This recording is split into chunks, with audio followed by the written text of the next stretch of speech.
Oxygen क्या होता है? आपका लाइफ लाइन कहा जाता है ना ऑक्सीजन को। लाइफ लाइन है ये ज़िंदगी की, ऑक्सीजन। तो दोस्तों, अगर आप लोग इस चैनल में नहीं हो तो सबसे पहले चैनल को सब्सक्राइब कर लो, क्योंकि इस चैनल में आपको नॉलेज से रिलेटेड वीडियो मिलते रहेंगे। और अपना प्यार दो यार, लाइक करो, शेयर करो। समझते हैं कैसे प्रोड्यूस करते हैं ऑक्सीजन। देखो, ऑक्सीजन हम लोग को मिलता है पेड़ से, नो डाउट, हमको ट्रीज से मिलते हैं, नो डाउट। लेकिन जब एक इंसान बीमार पड़ता है तो हमको जो ऑक्सीजन चाहिए होता है वो प्योर ऑक्सीजन चाहिए होता है, कोई मिक्सचर नहीं चाहिए होता है। ऑक्सीजन मतलब ऑक्सीजन जो आपका हॉस्पिटल में ज़रूरत पड़ता है। अभी आपको पता होगा दोस्तों कि इंडिया में कितनी ज़्यादा कमी हो गई है ऑक्सीजन को लेके। ऑक्सीजन मिल ही नहीं रहे हैं, ऑक्सीजन ख़त्म हो गए हैं, ऐसा कुछ नहीं है। टैंकर्स नहीं मिल रहे हैं, ये कंटेनर्स जो है ना वो नहीं मिल रहे हैं। और ऑक्सीजन का भी जो प्रोडक्शन था वो भी कम है, हालांकि वो कम ही है। अब देखोगे केरला को, देखो दोस्तों, केरला में लगभग 92 मेट्रिक टन की रिक्वायरमेंट है और वहाँ पर कितना प्रोडक्शन हो रहा है? 200 मेट्रिक टन की। यही तो फ़ायदा होता है ना हाई लिटरेसी रेट होने का, क्योंकि केरल में आपके शिक्षित लोग ज़्यादा है और उन्होंने टाइम रहते ही ये काम कर लिया और अपने प्रोडक्शन रेट को जो ऑक्सीजन का था वो बढ़ा दिया। इस कारण वहाँ का जो प्रोडक्शन है वहाँ पर ऑक्सीजन की कमी नहीं है। आप देखोगे कि झारखंड में भी ऑक्सीजन की कमी नहीं है, लेकिन झारखंड में ऐसे कंटेनर जिसमें ऑक्सीजन को रखा जाता है उसकी कमी है, क्योंकि ये भी एक स्पेशल कंटेनर रहते हैं। इसमें प्रेशर अलग रहता है, इसमें आपका टेम्परेचर अलग रहता है, तो इन सब पे भी मैटर करता है। सो दोस्तों, समझते हैं ऑक्सीजन प्लांट में ऑक्सीजन बनाया कैसे जाता है, क्या क्या प्रोसेस रहता है। देखो, ये सारे ऑक्सीजन के सिलेंडर है और कई सारी किल्लत हो गई अभी इंडिया में, और कई देशों ने सपोर्ट भी किया है, ऐसा नहीं कई देशों ने सपोर्ट नहीं किया है। रशिया ने तो, जर्मनी तो अपना जनरेटर भेज दिया है।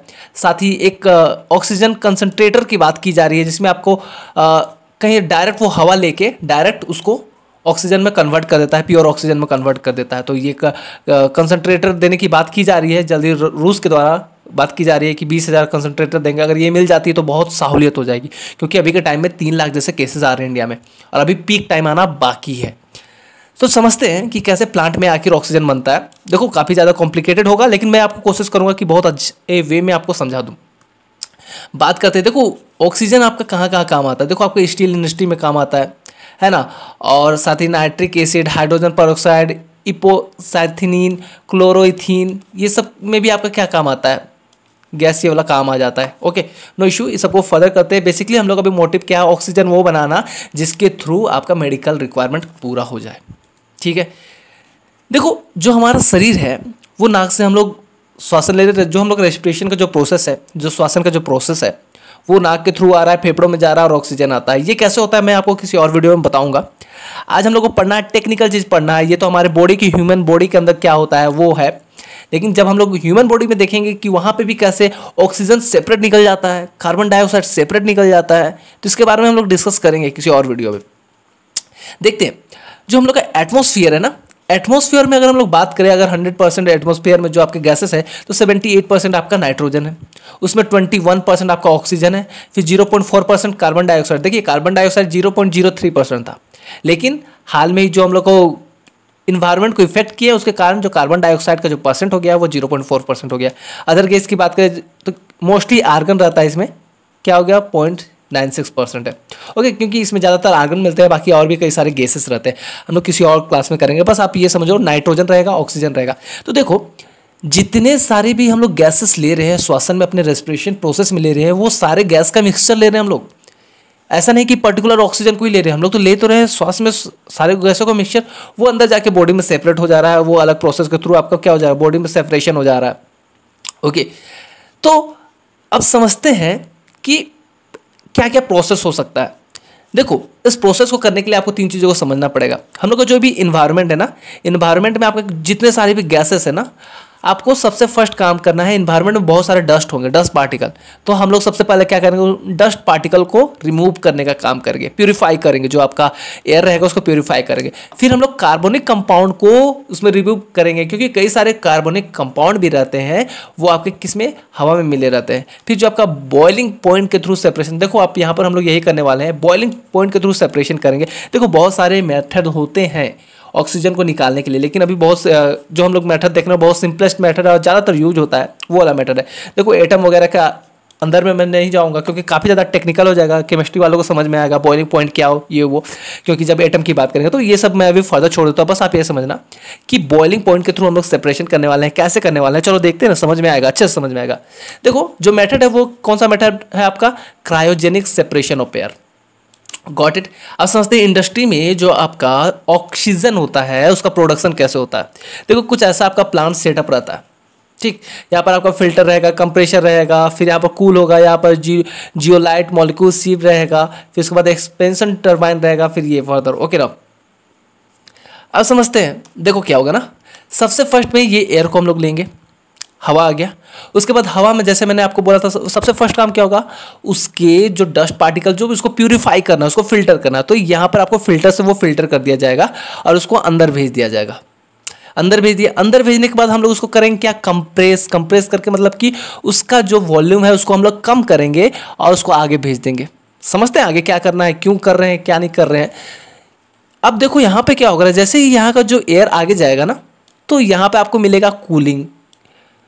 क्या कर रहे हैं हम लोग यहाँ पर, कूलिंग करेंगे। और कूलिंग कैसे करेंगे हम लोग, नाइट्रोजन लिक्विड के थ्रू करेंगे। अच्छा नाइट्रोजन लिक्विड मिला देना है क्या, नहीं नाइट्रोजन लिक्विड नहीं मिलाना, यहाँ पर कोयल रहेंगे, लिपटे हुए कोयल रहेंगे इस पाइप की तरफ, ताकि जो नाइट्रोजन लिक्विड इसमें फ्लो करे और ये जो पाइप का जो एयर आ रहा है वो काफ़ी ज़्यादा कूल हो जाए। कितना कूल हो जाता है, -196 डिग्री से भी ज़्यादा कूल हो जाता है। Got it. यहाँ तक आते आते उसका जो एयर रहता है ना वो कितना हो जाएगा, 200 डिग्री सेल्सियस हो जाता है। अब इसके बाद देखो आपका एयर क्या हो गया है, फिल्टर हुआ, फिर उसके बाद हम लोग उसको कूल कर लिए, ठंडा कर लिए। अब वो यहाँ पे आ गया, इस चैम्बर में आ गया। अब यहाँ पर हम लोग क्या करेंगे, आपका क्या काम था, आपने फिल्टर किया, उसके डस्ट पार्टिकल को हटा दिया। अब आपका काम है उसमें कार्बोनिक कंपाउंड भी रहेंगे और उसको हटाने के लिए आपको जियोलाइट मॉलिक्यूल शेप का यूज करना पड़ेगा। यहाँ पर कुछ आपके केमिकल्स रहेंगे, जियोलाइट मॉलिक्यूल्स रहेंगे, ये बेसिकली आपका छलनी का काम करेगा। आप उसको छान देगा। क्या करता है मैं बताता हूँ आपको क्या करेगा ना, ये जैसे यहाँ पर एयर आएगा ना तो वो क्या करेगा ना, यहाँ पर कई सारे आप देख सकते हो स्ट्रक्चर इसका कैसा रहता है, जियोलाइट्स ऐसे स्ट्रक्चर करेगा। ये क्या काम करेगा ना कि जैसे इसमें एयर का एंट्री होगा तो ये क्या कहेगा ना, only straight chain molecules can pass through the holes. जो भी स्ट्रेट चेन जो मॉलिक्यूल्स रहेंगे वही होल के थ्रू पास हो पाएंगे। जो भी कंपाउंड रहेंगे, जैसे कि मैंने आपको कहा CO2, ये भी क्या हो, ये आपका कंपाउंड हो गया ना, तो ये भी क्या हो जाएगा, उसमें ही स्टक कर जाएगा, वो उसके पार नहीं जा पाएगा। तो हालांकि इसमें आपको अच्छे से दिखाया हुआ नहीं है। यहाँ पर क्या होगा, यहाँ पर आपको कार्बन डाइऑक्साइड किसी और के थ्रू निकल जाएगा। फिर उसके बाद यहाँ से आपका एयर आ गया, यहाँ पर आपको कौन सा एयर आ गया, वही एयर आ गया जो आपका स्ट्रेट चेन में था। ओके, तो स्ट्रेट चेन में कौन कौन आएंगे, नाइट्रोजन आएंगे, ऑक्सीजन आएंगे, फिर साथ ही आपको आर्गन आएंगे, और जो भी आर्गन के साथ और छोटे मोटे जो गैस रहते हैं वो आ जाते हैं, कोई इशू की बात नहीं है। समझते हैं। अब यहाँ पर -200 डिग्री सेल्सियस में वो बढ़ रहा है। अब क्या करना है ना, हम लोग को इस गैस को, मैंने आपको बताया था कि हम लोग क्या करेंगे, बॉइलिंग पॉइंट के थ्रू इसको क्या करेंगे, सेपरेट करेंगे। देखो वीडियो थोड़ा लंबा हो जाएगा, कोई इशू नहीं, लेकिन अच्छे से समझते चलेंगे। तो यहाँ पे वो आ गया। अब एक्सपेंशन टरबाइन में, अब एक्सपेंशन टरबाइन क्या करता है, जैसे हम लोग इसको जो गैस है उसको इसमें डालेंगे, वो क्या हो जाएगा, यहाँ पर आके वो लिक्विडिफाई हो जाएगा, वो आपका लिक्विड में बदल जाएगा।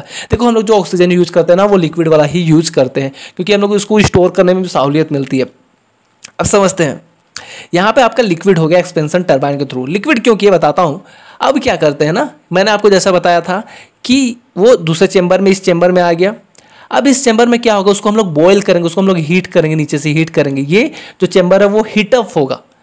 तो अब क्या होता है ना, आप देखो यहाँ पे हीटअप होने लगेगा ये जो चेंबर है, और इसके थ्रू क्या होगा ना कि हर जो गैस रहेगा उसका बॉइलिंग पॉइंट अलग रहता है। ये एटम की फीचर रहती है। बॉइलिंग पॉइंट मीन्स जिस पॉइंट पे वो चीज़ बॉइल होने लग जाए। तो उसी तरह देखिए नाइट्रोजन गैस रहेगा, आर्गन रहेगा और ऑक्सीजन गैस रहेगा। तो देखो नाइट्रोजन गैस की जो बॉइलिंग पॉइंट होगी वो -196 डिग्री सेल्सियस में वो क्या होने लग जाएगा, बॉईल होने लग जाएगा। सबसे पहले ये बॉईल होगा नाइट्रोजन, और नाइट्रोजन देखो आप ऊपर के रास्ते, इसको हम लोग नाइट्रोजन को सेपरेट करके नाइट्रोजन को निकालिए। अच्छा, नाइट्रोजन का फिर हम लोग यूज करते हैं किसमें, आपको फर्टिलाइजर के फॉर्म वगैरह में हम लोग यूज कर लेते हैं। ओके, फिर उसके बाद देखो -186 डिग्री सेल्सियस में आपका हो जाएगा आर्गन बॉईल होने लग जाएगा। तो जैसे ही आर्गन बॉईल होगा, फिर आर्गन का हम लोग, आर्गन को देखो यहाँ से निकाल लिए। आर्गन का यूज हम लोग कहाँ करते हैं, आर्गन का हम लोग यूज करते हैं कई सारे, जो आपके स्टील्स प्लांट्स वगैरह में भी हम लोग यूज़ करते हैं, वेल्डिंग का जो होता है ना उसमें भी हम लोग यूज़ करते हैं। उसके बाद जो आपका लास्टली बच जाएगा ऑक्सीजन, जो कि -185 डिग्री सेल्सियस में बॉयल होता है। देखो सबसे ज़्यादा बॉइलिंग पॉइंट इसका है, देखो माइनस है इसलिए आप कन्फ्यूज मत हो जाना। सबसे ज़्यादा बॉइलिंग पॉइंट मतलब क्या है, सबसे कम ये है, तो सबसे ज़्यादा बॉइलिंग पॉइंट क्या होगा, इसका ऑक्सीजन का होगा। तो देखो आप ऑक्सीजन को इसके थ्रू आप सेपरेटली निकाल दिया, और कौन सा ऑक्सीजन निकला, लिक्विड फॉर्म में ऑक्सीजन निकला। प्रोसेस समझ में आया या नहीं आया, फिर से मैं आपको बताता हूँ। सबसे फर्स्ट एयर आएगा, उसको हम लोग फिल्टर करेंगे, देन हम लोग उसको कंप्रेस करेंगे, उसका डेंसिटी कम करेंगे, देन उसको यहाँ पर कूलिंग चैम्बर में लाएंगे। वो क्या होगा, कई सारे कोइल्स लगे होंगे जिसमें क्या रहेंगे, नाइट्रोजन गैसेस रहेंगे लिक्विड फॉर्म में, और वो क्या करेंगे, उसको ठंडा करेंगे। कितने डिग्री में रहते हैं, -196 डिग्री से ऊपर ही रहते हैं। फिर इसको दूसरे चैम्बर में आएंगे, फिर जियोलाइट मॉलिक्यूल सीव रहेंगे, वो क्या करेंगे, इसमें कार्बनिक कंपाउंड को साइड करके निकाल देते हैं। देन जैसे इसको आगे ले जाएंगे, उसके बाद हम लोग इसको लिक्विफाई करेंगे। लिक्विफाई करने के बाद इसको हम लोग हीटअप करेंगे, तो क्या होता है, सब कोई का जो बॉइलिंग पॉइंट रहता है वो अलग रहता है, उसके कारण हम लोग सबको गैस को सेपरेट कर लेंगे। यहाँ पे निकल गया आपका ऑक्सीजन, यहाँ पर क्लियर निकल गया, हम लोग को ऑक्सीजन लिक्विड फॉर्म में निकल गया। अब देखो जितने भी ऑक्सीजन रहते हैं ना, वो ऐसे ऐसे टैंक में रहते हैं, और इस टैंक में वो प्रेशर उनका अलग अलग रहता है। ऐसा नहीं कि सेम प्रेशर में डाला हुआ है। जो प्रेशर रहता है ऑक्सीजन का, प्रेशर अलग रहता है। नाइट्रोजन गैस के लिए अलग प्रेशर रहेगा, आर्गन के लिए अलग प्रेशर रहता है, सबके प्रेशर अलग रहते हैं। और ये कंटेनर रहते हैं जो उसके, और इन्हीं कंटेनर की तो कमी हो गई है। कई सारे देशों ने सपोर्ट किया है अभी, ऐसा नहीं कि सपोर्ट नहीं किया, बहुत देशों ने सपोर्ट कर रहा है। हालांकि आपका चीन ने भी सपोर्ट करने की बात की, इवन पाकिस्तान ने सपोर्ट करने की बात, क्योंकि इंडिया की स्थिति वाकई में थोड़ी सी बुरी है। ऐसा नहीं कि नहीं बुरी, चलो अपने हिसाब से मदद की जाए, क्योंकि की ही जा रही है, कोई दिक्कत नहीं है। अब देखो ये जो ऑक्सीजन भी रहेगा ना, ऑक्सीजन का जो टैंक रहेगा ना, इसको हम लोग क्या बोलते हैं, क्रायोजेनिक ऑक्सीजन टैंक कहेंगे। और इसका प्रेशर बनाए रखने, प्रेशर कितना रहता है, 200 बार। बार क्या होता है, बार एक यूनिट होता है। जिस तरह हम लोग केजी यूनिट करते हैं ना, कि 1 केजी आलू 1 केजी चीनी, उसी तरह से बार रहता है, वो प्रेशर को मेजर करता है कि इसके अंदर कितना प्रेशर रहेगा। तो ये जो सिस्टम आपको बाहर दिख रहा है ना, यही क्या करता है, प्रेशर कर देता है अंदर, उसका प्रेशर को मेंटेन करता है। और इसी के थ्रू हम लोग क्या करते हैं, उसका प्रेशर मेंटेन रहता है, जो ऑक्सीजन गैस का रहता है। तो अगर मैंने आपको अच्छे से समझा दिया ऑक्सीजन का बनता कैसे है। और देखो चूंकि मैं खुद झारखंड में रहता हूँ, मैंने पता किया धनबाद में भी काफ़ी ज़्यादा प्रोडक्शन चल रहा है। 24 आवर्स की यहाँ प्रोडक्शन चल रही है, 24 घंटे तक इसमें यहाँ पर काम चल रहा है। और लोगों की जितनी कोशिश हो सके मदद की जा रही है कि ऑक्सीजन पहुँचा के, ताकि ऑक्सीजन की कमी से किसी की डेथ ना हो जाए। और मैं आपसे अपील करूँगा कि आप लोग बाहर ना निकलो, डिस्टेंस मेंटेन करके रखो, जब जरूरत हो तभी बाहर निकलो, और मास्क हमेशा पहनो। क्योंकि इस बार लड़ लिए तो जीत गए, इस बार लड़ना हम लोग को अच्छे से, क्योंकि सबक लो और अच्छे से रहो, सब कोई अच्छे से रहो। और दोस्तों अगर समझ में आया कि ऑक्सीजन कैसे बनता है, वीडियो अच्छी लगी तो वीडियो को सब्सक्राइब करो, अपना प्यार दो। मिलते हैं फिर किसी और वीडियो में ऐसे ही किसी अच्छे से नॉलेज के साथ। तब तक के लिए अलविदा।